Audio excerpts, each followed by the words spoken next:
Assalamualaikum warahmatullahi wabarakatuh. Halo everyone. Perkenalkan, nama saya Deswita Maharani dengan NIM 203200257. Saya berasal dari kelas MPI 5D. Tugas kali ini untuk memenuhi tugas kuliah saya, yang mana untuk melanjutkan pembahasan dari yang pertama tadi adalah untuk mengukur etika manajemen, dan yang kedua ini ialah mendorong pelaksanaan etika dalam manajemen. Nah, etika manajemen sebagai bagian dari tanggung jawab sosial perusahaan yang perlu untuk diwujudkan di masa-masa mendatang. Ada beberapa hal yang perlu diwujudkan oleh perusahaan sehubungan dengan dorongan untuk melaksanakan etika dalam manajemen.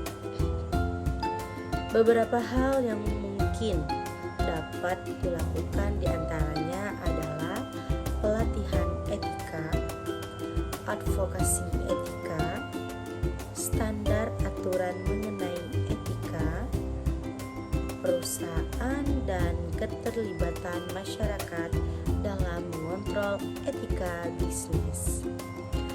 Yang pertama, kita akan membahas pelatihan etika atau sering dikenal dengan ethics training. Manusia pada dasarnya membutuhkan pembiasaan dalam melakukan sesuatu.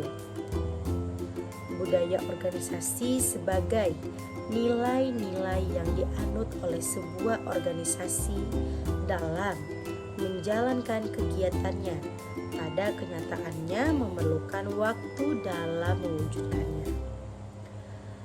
Demikian pula dengan etika dalam bisnis maupun etika manajemen.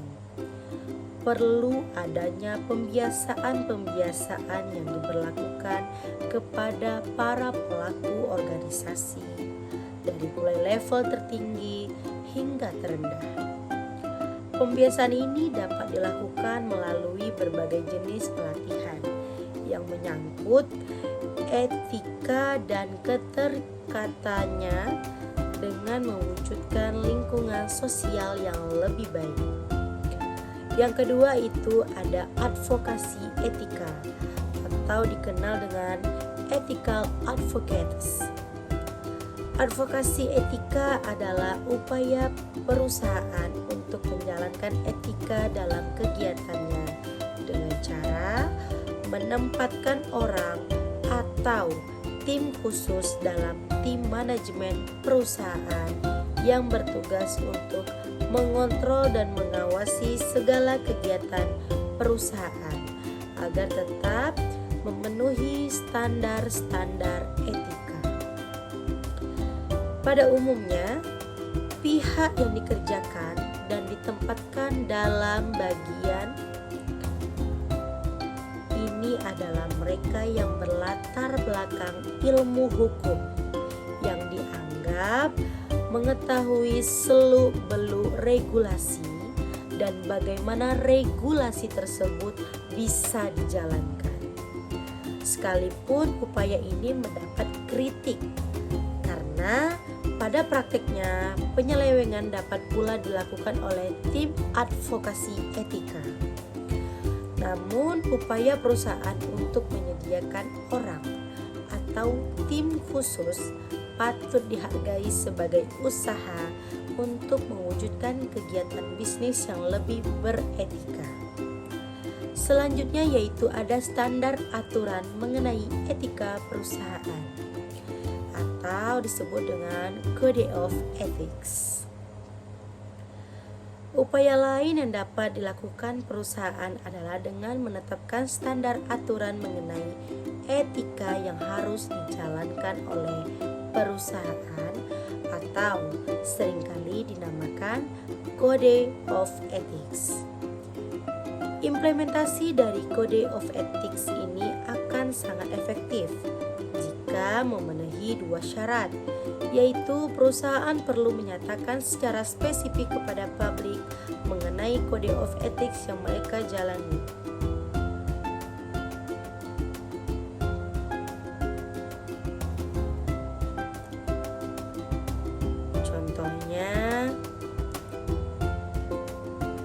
seperti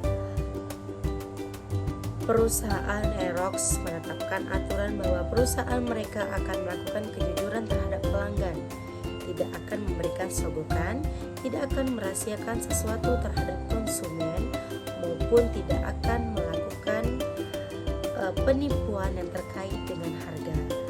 Khalayak ramai dan publisitas yang mereka lakukan. Syarat kedua, agar Code of Ethics ini bisa berjalan secara efektif adalah perlu adanya dukungan dari tim manajemen puncak melalui sistem pengawasan tertentu seperti reward and punishment system dan sebagainya.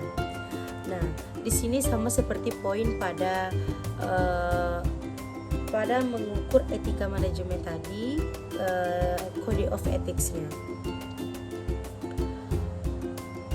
Keterlibatan publik dalam etika manajemen perusahaan, upaya lain untuk menjamin bahwa perusahaan akan menjalankan kegiatannya secara lebih beretika adalah dengan melibatkan publik dalam setiap kegiatan perusahaan yang dianggap tidak beretika.